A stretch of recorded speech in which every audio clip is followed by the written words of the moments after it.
Hello everyone, I Sandeep Bihan, your social science teacher, welcome you all to our today's class.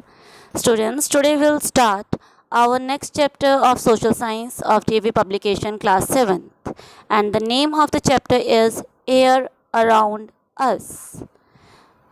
I hope you all know that how the air और the atmosphere is important for us. तो अगर हम लोग हवा की बात करते हैं, आजकल गर्मी चल रही हैं, तो यू ऑल नो कि जब ठंडी ठंडी हवा लगती है तो कितना अच्छा फील होता है, right.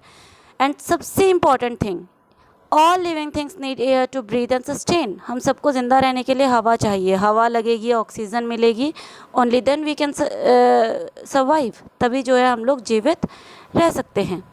And the other thing is we can not see air. क्या हम लोग हवा को देख सकते हैं? क्या कभी किसी ने हवा को देखा है? No, we can not see the air. Why? Because it does not has any colour, any shape, nothing. जब हमारे सामने कोई चीज़ स्विंग करती है, अगर पेड़ हैं, पेड़ हिल रहे हैं लेफ़्ट टू राइट, अगर कोई आपके सामने लीव्स हिल रहे हैं, या कपड़े सूखे हुए हैं, कपड़े हिल रहे हैं आपके सामने, या फिर कई बार आप खुद बैठे हुए हो तो आपको बॉडी पर कुछ फील होता है, तो only then you realise that yes, अब क्या है, आपको हवा लग रही है, हवा चल रही है। हवा हमेशा हमारे आसपास होती है। ऐसा नहीं है कि जब आप लोगों को गर्मी लग रही है तो उस समय आपके पास हवा नहीं है, क्योंकि हवा नहीं होगी, एयर नहीं होगी, एटमॉस्फेयर नहीं होगा, तो हम लोग कभी सर्वाइव कर ही नहीं पाएंगे। हाँ, पर हम लोग उसको बहुत अच्छे से फील कर पाते हैं जब वो थोड़ी तेज़ चलती है। ओके, तो कैसे हमें पता चलता है? जब पेड़ हिलते हैं, कपड़े हिलते हैं, और इन सब चीज़ों से हमें पता चलता है कि हमारे आसपास हवा है। वो चीज़ आपको रियलाइज़ करवाती है, जबकि हवा हमेशा हमारे आसपास होती है। Because this is the thing which we need to survive on this earth, and because of this only we are surviving. अगर एटमॉस्फेयर ना होता, हवा ना होती, ऑक्सीजन ना होती, तो हम लोग शायद सर्वाइव भी ना कर पाते। ओके, तो let's begin our today's chapter बेटा। Here you can see in the beginning also it is written, we can live without food for a couple of days, without water for a couple of hours, but we cannot live without air even for a couple of minutes। कि हम लोग बिना हवा के एक minute भी we can not survive. कैसे?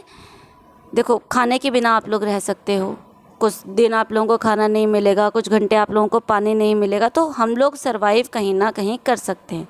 लेकिन हवा की कमी अगर हमें कुछ मिनट्स के लिए भी हो गई तो हमारे लिए सर्वाइव करना क्या हो जाता है? मुश्किल हो जाता है। अभी आजकल कोविड के टाइम पे आप लोगों ने अगर न्यूज़ में सुना होगा, घर पर बातें हुई होंगी, तो क्या था? ऑक्सीजन की कमी है ना।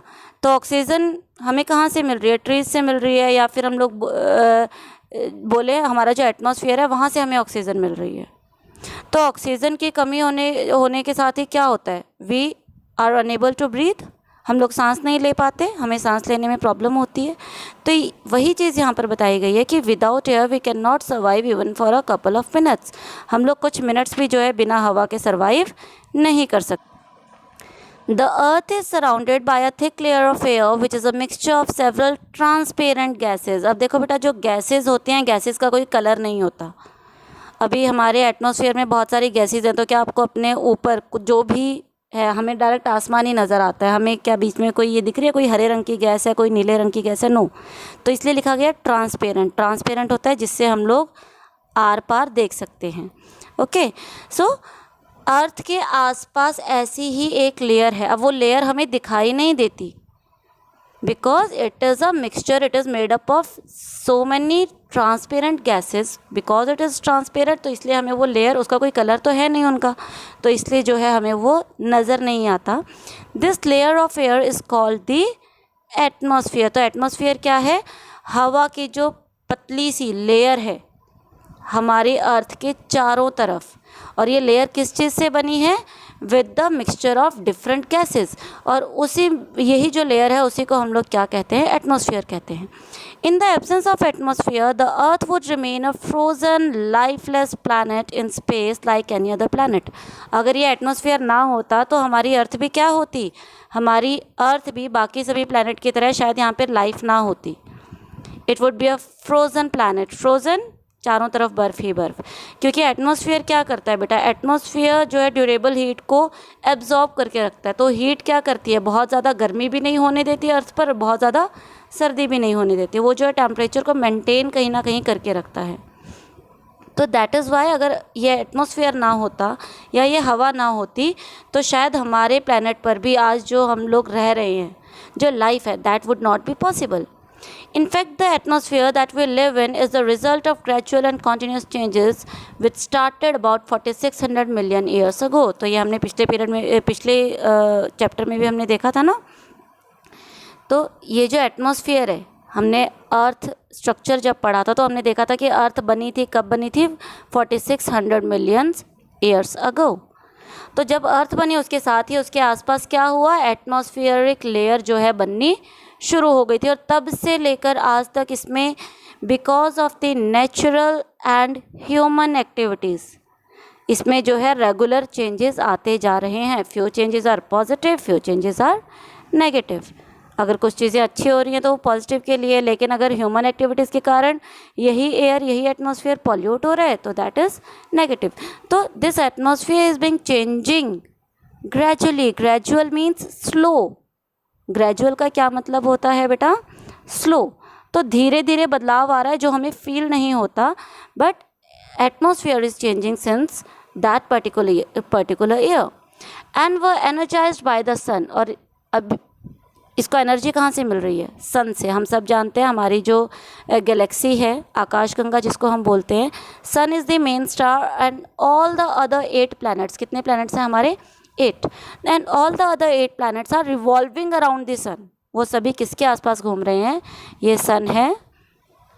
और सन के चारों तरफ जो है इस तरीके से देयर आर 8 ऑर्बिट्स. ऑर्बिट क्या होता है, वो रास्ता जिसके ऊपर की एक प्लैनेट घूमता है. तो अगर suppose this is the first planet कौन सा है, डू यू नो. तो फर्स्ट प्लैनेट इज़ मरकरी. तो अगर मरकरी सन के आसपास रिवॉल्व कर रहा है तो वो इसी रास्ते पर करेगा. वो ऐसा नहीं है घूमता घूमता यहाँ चला गया, यहाँ चला गया, यहाँ चला गया, नो. तो हर प्लैनेट का अपना एक पाथवे है और वो उसी पाथ के ऊपर क्या करता है, सन के चारों तरफ रिवॉल्व करता है. तो इसी एटमॉस्फेयर के बारे में हम जो है आगे अब डिटेल में पढ़ेंगे. तो सबसे पहले हम लोग देखेंगे स्ट्रक्चर ऑफ द एटमॉस्फेयर. अब ये जो एटमॉस्फेयर हमने जो बोला, ये जो लेयर है हवा की, गैसेस की जो लेयर है हमारे अर्थ के चारों तरफ, हमारे प्लैनेट के चारों तरफ, उसके स्ट्रक्चर के बारे में, वो कैसे बना है, उसके फर्दर कितने लेयर्स हैं, उसके बारे में हम लोग पढ़ेंगे. तो the atmosphere is divided into 4 different layers. तो देखो कितने लेयर्स हैं एटमॉस्फेयर की, 4.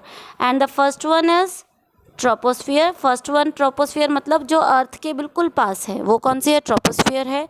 उसके ऊपर stratosphere, next is mesosphere and the last one और the top most layer is the thermosphere. इसके ऊपर भी है जिसको हम एक्सोस्फियर बोलते हैं, लेकिन अभी आप लोगों के सिलेबस में ओनली दीज 4 आर गिवन.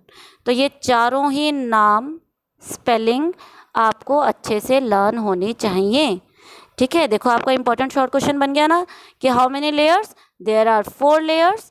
पहली troposphere, then strato, then meso and then the thermosphere. The first we'll learn about the troposphere. As I told you that troposphere is the nearest one to the earth surface. earth surface के सबसे पास है. अब आप यहाँ पर देखेंगे diagram में, अगर ध्यान से ये देखो, ये जो लेयर है ये अर्थ है, लिखा हुआ है यहाँ पर अर्थ. और इसके जो बिल्कुल क्लोज, जो सबसे पास जो एटमॉस्फेरिक लेयर है, that is the troposphere. Okay, and this is the densest one. अब डेंसेस्ट क्या होता है, you should know the meaning of dense. Dense मतलब घना, यानी यहाँ पर गैसेस के, वाटर वेपर के, किस चीज़ की ये लेयर है देखेंगे यहाँ पे. This is the portion we live in and is therefore most familiar to us. It is the layer of atmosphere where all weather changes and it has presence of water vapor and dust particle. तो यहाँ पर जितने भी water vapour क्या होती है, जो वाष्प होता है, पानी के कण, पानी की बूंदें. ठीक है, तो water vapours, dust particles plus different gases, ये सभी क्या है, बहुत डेंस है. डेंस मतलब घनी, यानी कि पास पास ऐसे. ठीक है, बिल्कुल जो है पास पास हैं कण, ओके, तो they are very close to each other, इसलिए इसको क्या बोला गया है, डेंसेस्ट लेयर। क्या बोला गया है इसको, densest layer. And this is the layer, यही एटमॉस्फेयर की वो लेयर है जहाँ पर कि सारे वेदर चेंजेस, मौसम के जो बदलाव होते हैं वो इसी लेयर में होते हैं। हम लोग अलग अलग मौसम देखते हैं ना, जैसे अभी गर्मी चल रही है, उससे पहले एक अलग मौसम था, अब बरसात का मौसम आ गया, उसके बाद पतझड़ का मौसम आएगा, उसके बाद सर्दियाँ शुरू हो जाएंगी, फिर बसंत ऋतु आएगी, है ना। So we have all this different seasons, plus sometime we see that the sun is shining brightly, sometime it's cloudy, sometime it's raining, sometime it's very suffocated, हमें लगता है कि ओहो बहुत ज़्यादा गर्मी हो गई है। तो ये जो वेदर चेंजेस होते हैं, all this changes takes place in this particular layer, जिसको हम क्या बोलते हैं, ट्रोपोस्फियर। अब इसकी एक और खासियत है कि इस लेयर में अगर हम लोग एटमॉस्फेयर की बात करते हैं तो जो टेम्परेचर है, अच्छा एक बात तो आप लोगों को पता ही होगी कि जैसे जैसे हम लोग ऊंचाई पर जाएंगे, है ना, हम लोग क्या करेंगे, हाइट पर जाएंगे, तो जो टेम्परेचर है वो क्या होता है, वो कम होना शुरू हो जाता है। टेम्परेचर कम होना मतलब कि सर्दी बढ़ना। पहाड़ों पर जाते हो तो ठंड होती है ना वहाँ पे, आप आज भी पहाड़ों पर देखो, आज अपने एरिया में कितनी गर्मी है, लेकिन आप आज भी शिमला, हिमाचल, जम्मू साइड में आप चले जाओ, किसी भी हिल स्टेशन पर आप चले जाओ, तो कंपैरेटिवली क्या होगा, जो टेम्परेचर होगा वो बहुत कम होगा, गर्मी नहीं होगी वहाँ पर, है ना। क्यों, बिकॉज जो टेम्परेचर है वो 1 डिग्री सेल्सियस डिक्रीज़ होता है with the every height of 165 metre. हर 165 मीटर की हाइट आते ही 1 डिग्री सेल्सियस टेम्परेचर क्या हो जाता है, डिक्रीज़ हो जाता है। और ये जो रेट है टेम्परेचर कम होने का, this is called normal lapse rate. अब आपको सपोज क्वेश्चन आ गया, what is normal lapse rate, तो नॉर्मल लैप्स रेट क्या होता है, the decrease of the temperature decreases at a rate of 1 degree Celsius with every 165 metre ascend, ascend मतलब height. तो उसके साथ क्या होता है, हर 165 मीटर की हाइट पर the temperature decreases by 1 degree, 8 degree temperature कम हो जाता है, और इसी चेंज को हम क्या बोलते हैं, normal lapse rate. And this is why temperature is very low in high mountain. वो मैंने अभी आपको बताया है ये कि इसी नॉर्मल लैप्स रेट की ये जो रूल है, थ्योरी आप कह सकते हो, इसी के कारण जैसे जैसे हम ऊंचाई पर जाते हैं, पहाड़ों पर जाते हैं, तो क्या मिलता है हमें, वहाँ पर जो टेम्परेचर है वो बहुत डाउन होता है। Next is our stratosphere. Above the layer of troposphere lies calm and clear layer which is called the stratosphere। तो देखेंगे एक बार डायग्राम दोबारा से। ये हमने देखी थी ट्रोपोस्फियर, आपको ये लाइंस नज़र आ रही होंगी, ये क्या है, ये इसकी लिमिट है कि जो ट्रोपोस्फियर है वो यहाँ से यानी अर्थ सरफेस से लेकर इतनी हाइट तक कौन सी लेयर है, ट्रोपोस्फियर, जो कि एक साइड में उसके ऊपर जो है वो कौन सी है, नेक्स्ट लेयर इज स्ट्रेटोस्फियर। और इसी लेयर के बारे में हम लोग पढ़ रहे हैं, और इस लेयर की हाइट कहाँ तक है, आप देखेंगे 50 किलोमीटर तक। ओके, तो ट्रोपोस्फियर की हाइट कहाँ तक थी, 8 किलोमीटर टू 11 किलोमीटर हमें हमारे ट्रोपोस्फियर लेयर है, और 11 किलोमीटर के बाद 50 किलोमीटर तक हमारी नेक्स्ट लेयर है एटमॉस्फेयर की, दैट इज़ द स्ट्रेटोस्फियर। अब स्ट्रेटोस्फियर क्या है, कौन सी लेयर है, देखेंगे। स्ट्रेटोस्फियर इज द काम एंड द क्लियर एयर। अब ये वो लेयर है जहाँ पर बिल्कुल हमें साफ़ हवा देखने को मिलेगी। क्यों, क्योंकि ये हमारी पहुँच से बाहर है, यहाँ पर ह्यूमन एक्टिविटीज़ का इम्पैक्ट देखने को कम मिलेगा। Okay, and because air is very clean, तो यानी कि ये वाली जो लेयर है यहाँ पर क्लैरिटी, जो विजन है वो बहुत अच्छा होगा, है ना। The total absence of water vapour and dust particle in this layer prevent the formation of clouds. अभी बादल कैसे बनते हैं, आप लोगों ने अपनी छोटी क्लासेस में भी पढ़ा होगा कि जो पानी है वो इवेपोरेट होता है, इवेपोरेट होके वो ऊपर जाके क्या बनता है, उसके क्लाउड्स बनते हैं। लेकिन इस लेयर में वाटर वेपर है ही नहीं, जो हमारी ये वाली लेयर है इसमें वाटर वेपर नहीं है, और क्योंकि इसमें वाटर वेपर नहीं है, डस्ट पार्टिकल्स नहीं है, तो फिर उनका मिक्सचर नहीं होगा, मिक्सचर नहीं होगा तो इसी कारण से वहाँ पर क्लाउड्स भी नहीं बनते और बादल यानी कि इस लेयर में बादल नहीं होते। तो अब आपसे अगर मैं क्वेश्चन पुट अप करूँगी ये क्लाउड्स की प्रेजेंस कौन सी लेयर तक है, तो that is up till the troposphere, it is not present in the stratosphere. Thus it provides a visibility at its finest. ये मैं आपको पहले ही बता चुकी हूँ। अब यहाँ पे वाटर वेपर नहीं है, डस्ट पार्टिकल है ही नहीं, ह्यूमन एक्टिविटीज़ के टच में नहीं है, हवा यहाँ की बिल्कुल साफ़ है, वातावरण बिल्कुल काम है, तो क्या होगा यहाँ की जो विजिबिलिटी है यानी दूर तक देखने की जो पारदर्शिता होगी, ट्रांसपेरेंसी होगी, वो बहुत ज़्यादा क्लियर होगी। दूर तक जो हम लोग क्लियर देख सकते हैं।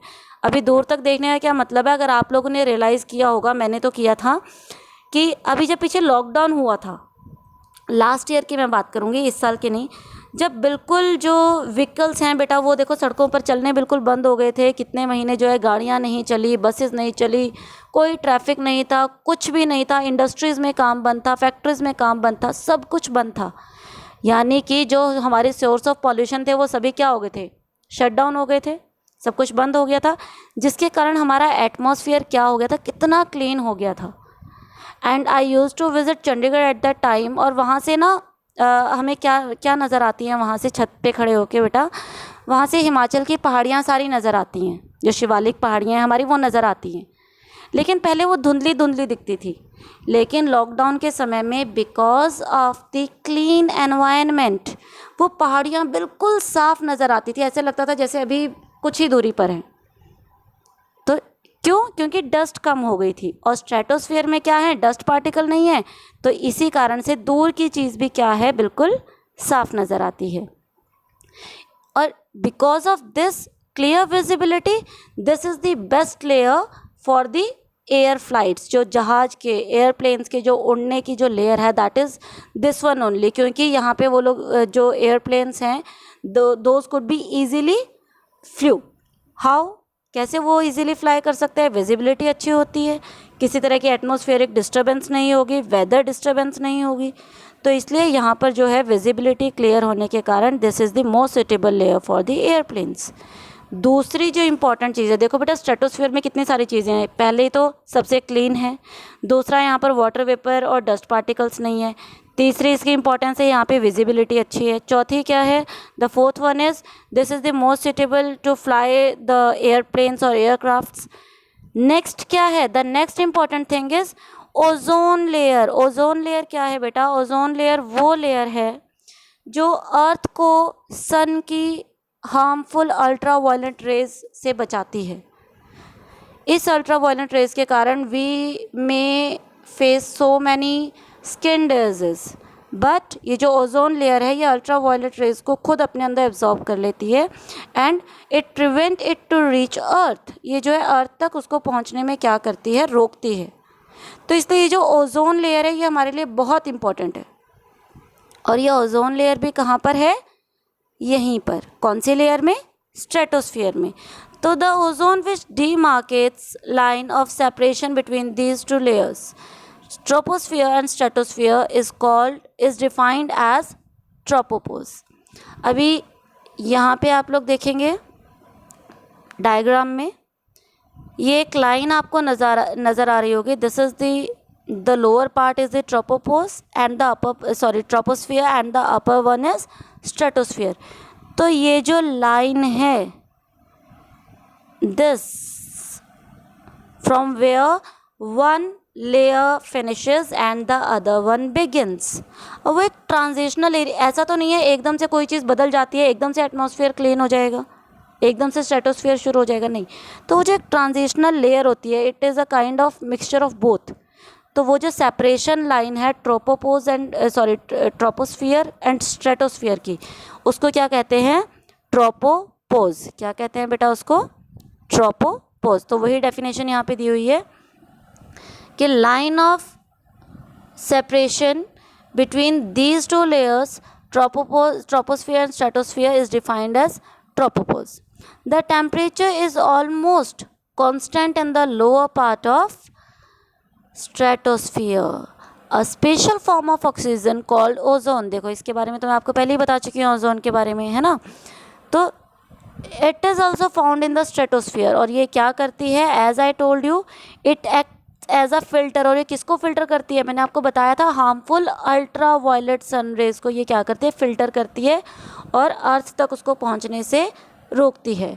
This layer therefore acts as a shield over the earth surface. अभी आपका एक इंपॉर्टेंट क्वेश्चन बन सकता है that why the ozone layer, okay, why ozone layer acts as a shield over the earth's surface?